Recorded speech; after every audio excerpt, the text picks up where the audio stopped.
Welcome to another Unwinding with Fiber and Fabric. It is still Tour de Fleece 2026 and it is still really hot and humid here. So I am glistening as I have turned off the fans, or most of the fans. There might be a little bit of a hum in the background. There is a fan in a window in one of the other rooms to let out the heat rather than let in the heat. But I've turned off the fans, I have turned off the AC, and any of you who have ever tried to spin and work with fiber in the heat can appreciate the dedication it takes to work with woolly goodness when you are glistening. So for those of you that are following along in my journey, you will know I have my two colorful braids already spun up. I am still working on my fin sheep spin. It will probably take me a few more days to finish the second bobbin. That is just a nice relaxing spin when I am watching TV in the evening. And so I will just continue to do that as that time allows, and it should be wrapped up by the end of Tour de Fleece. Or if not by the end of Tour de Fleece, by the end of Tour de Fleece Femmes. But now that I have my colorful spins wrapped up, hanked up, and done, I have felt the need to look at my fiber, look at what is in my stash, because that's one of the main goals I have this year, is stash busting. And so the idea initially was to pick one of my leftovers of fleeces that I have spun. This is a Coriadel, a white Coriadel. And I believe I should clarify, sorry for the crinkling, is a white Coriadel from Colorado. And Coriadel, as I understand, can be a very different fiber if you're getting it in the United States versus if you're getting it in other countries like New Zealand or Australia. That is my understanding. Our Coriadel here is definitely a spinner's breed. It is a nice medium staple length, and it is a wonderful, soft, fluffy. It plumps up when it is wet soaked after spinning. It just really gets so much plump and fullness to it. Shout out in case the label shows up. It is a Coriadel from the Estes Park from 2013 Estes Park Fiber Festival from Vair, V-A-I-R. I absolutely miss being able to purchase fleece from that breeder. That was one of my favorite breeders when I would go to the Estes Park wool market. I also have over here, this one is caramel colored CVM Rommeldale called Mosaic from Black Pines. Shout out again to you. I miss being able to come to the Estes Park wool market. This one is from 2015. These are both just leftovers of spins I've already done. I had purchased either a half fleece or a full fleece when I purchased them, and this is all that is left over. So part of me wants to do the Coriadel, part of me wants to do the CVM.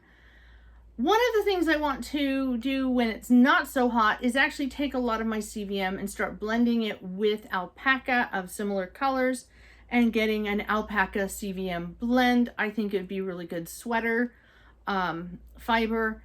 And so that is one of my stash busting goals. So that's why I'm hesitant to use this. Yes, I still have entire fleeces, entire half fleeces, but I'm getting fewer and fewer of them. So I've been kind of holding on to this. I did actually spin up some of this during the winter just to have something to spin on my e-spinner. In fact, I only just barely set the twist on that by doing it soak. And it is a lovely fiber. I have already known it's a lovely fiber. It's not my first time messing with it. So I'm kind of curious to do that maybe, but I love the Coriadel. This would be lovely if it's still really intact locks. It's cleaned, but it is really intact locks. And this would be lovely to put some dye on. I just don't know what dye color I want to use. So that's one of the things that's holding me back from that fiber. Of course, I have a braid of merino. This is actually a braid from last year's Tour de Fleece, not one of my Tour de Fleece spinning fibers, but one of the fibers of exhausting, one of the colors that I did. And actually it may be after Tour de Fleece. I may have done it. Yes, this is an exhaust braid from one of the fibers I did last summer. And whenever I don't get the dye amount quite right, and I have some excess dye that needs to be exhausted from a dye bath, I'll usually grab some of the merino. I had such a wonderful time with my yellow spin, and it is so fluffy. In fact, before I forget, so this one is a more worsted prep and spin, and this one is a more woolen prep and spin. And while it isn't necessarily able to be seen on the camera, they were both 4-ounce braids of fiber. This one ended up with 280 yards. This one ended up with 292 yards. You can feel the difference. This is a smoother finish, and this is just fluffy goodness. So I had so much fun with that one that I thought maybe I could card this one up and do the same thing just as a relaxing spin. I'm a little low energy, and it's not just from the heat. It's just from life, and I'm a little low energy, and so I'm hesitant. I have this bin. You see this giant bin? There we go. This is a bin of fiber that my son and I dyed up and prepared to do autumn themed, autumn colored month of spinning in cooler temperatures for last October. But as many of you who follow me regularly know, last October we were packing our whole entire house up because we were moving. And while we did do some of the spinning and did try to do the Spuntober like we had set up, in the end it just became too much chaos. And what I have to do, in fact, I'll open this and show, it is one of my Tour de Fleece goals to do this. Excuse me as I pop out of the view here for a second. What we are doing is I have dyed up some merino, and we are blending it with some,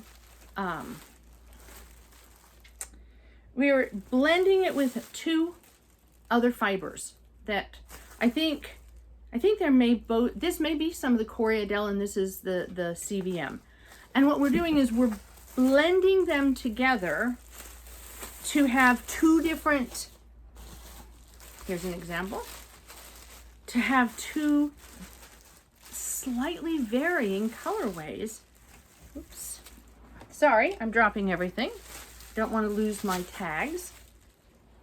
And now I'm dropping my fiber. But if you notice here, one is blended with a dark and one is blended with a light. And that has been the goal. My son is spinning the dark, I am spinning the light. We are doing a simple chain ply. I have some of them over here. We're doing a simple chain ply. Once we have the spinning done, and we're comparing. So this is, and I obviously used a large niddy noddy and he used a small niddy noddy. But it's the same merino dyed, dyed. In this case, I think it's Hollandaise is the color. And it's blended with a white fiber and blended with a colored fiber, a naturally colored fiber. And we're getting a very different end result because of what we're blending our merino with. So that was the goal for last October that, as you can see, had to be put on hold. And it's one of the things we want to do for this Tour de Fleece is to finish spinning some of the stuff up. However, the problem is I have very little, in fact, these are pretty much the only blended fibers that I have left to spin. So I could spin those. What I want to do is I want to actually sit down with my, either with my hand cards or my drum carder, and I want to actually blend those finish blending those fibers up. But as I've said before, and as you can see from my glistening skin, it is warm, and I'm now feeling a little low energy. So sitting and doing that, it doesn't quite inspire me enough. When right now I just need something that is, I guess, a therapeutic spin. So I've been kind of going back and forth, what should I do today? And when I was thinking about it and I was trying to think what fiber, and somebody had asked if I'd share some of my fleeces and you know, kind of do a show and tell. I would love to do more than just show these 2 bags of fleece. But the honest truth is, I think I have over, well, we counted them all up. I see here. We counted them all up back when we were packing. And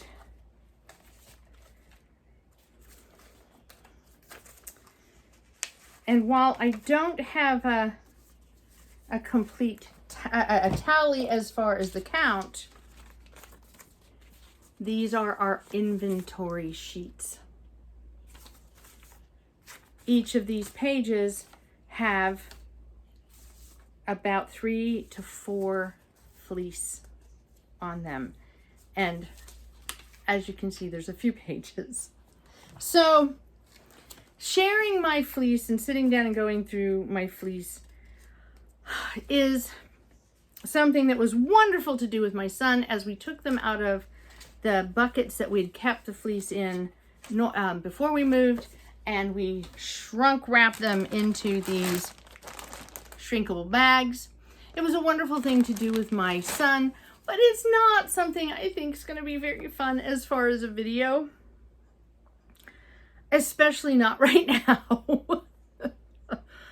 So, but as I was doing this, as I was going through and trying to figure out what fiber, and I was leaning really to this, and then I was feeling guilty because I should be doing my Spuntober blending, I all of a sudden thought about how different Tour de Fleece is from an event that I used to love to participate in called Spinzilla. Yes.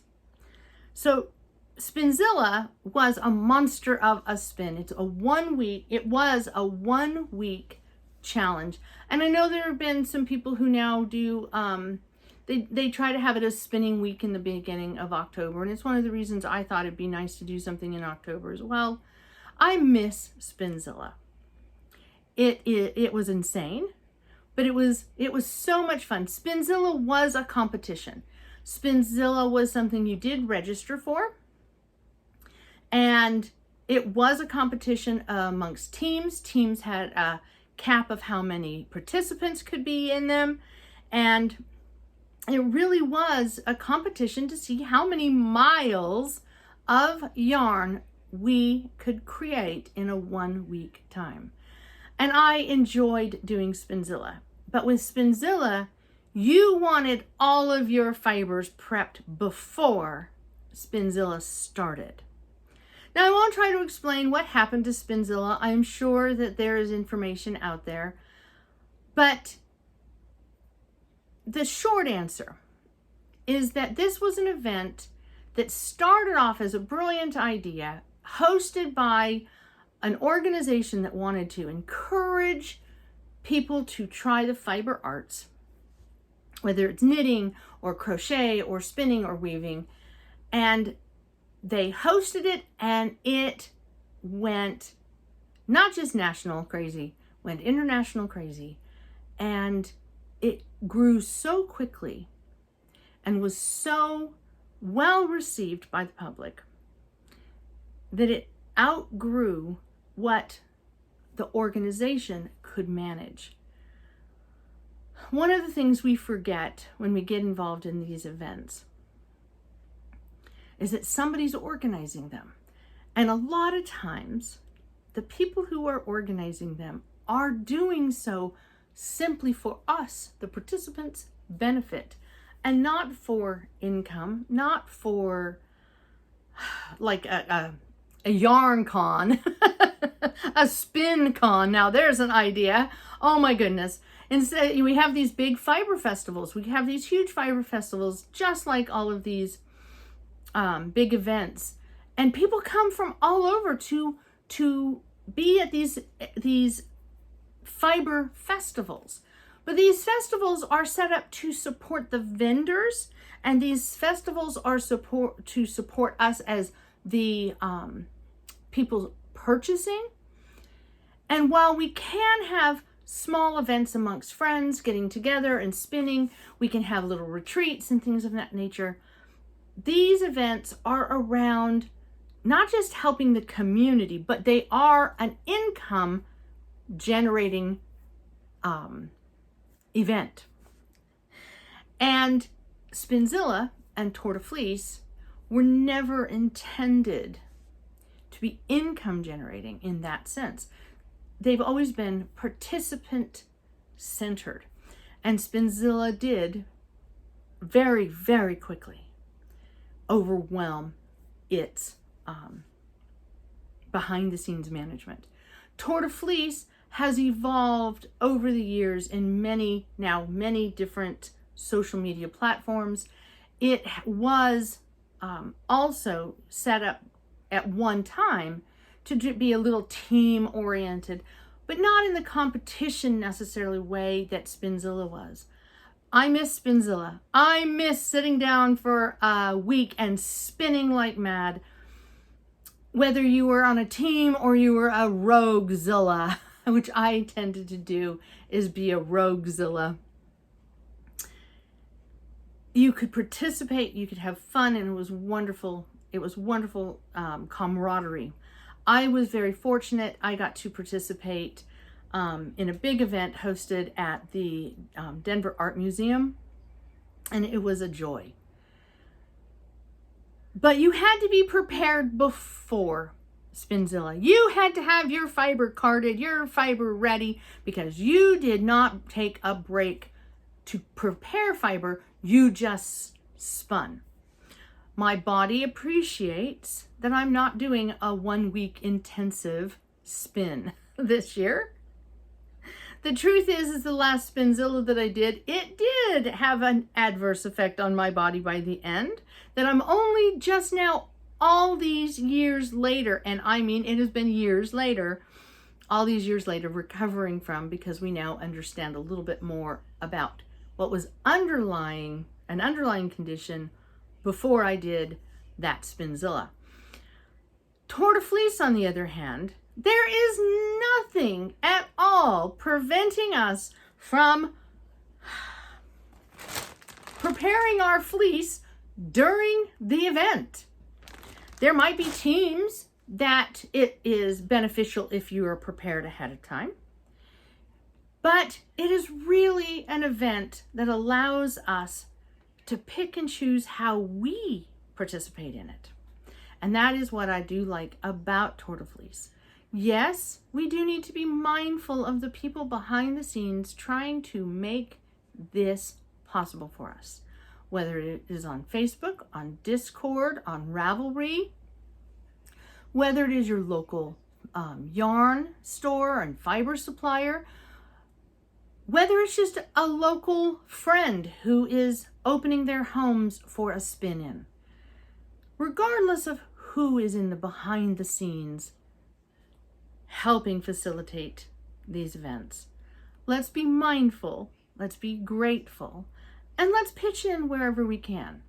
Because Tour de Fleece, unlike Spinzilla, is all about what we as individuals bring to the event. And our contribution is what keeps it not only going, but evolving and changing and being the joyful event that brings us together every year. So, let me turn this around because I need a picture for my thumbnail. Regardless of your prep and regardless of your fiber choice, don't hesitate to pick something, to prepare something, to change your mind, to change your challenges, and just enjoy the event, enjoy the time. And as I say, do a little unwinding with fiber. I hope that this video has helped you unwind with fiber, maybe given you a few minutes to dedicate to your spinning challenge. Until my next video, have a wonderful, happy day and happy spinning.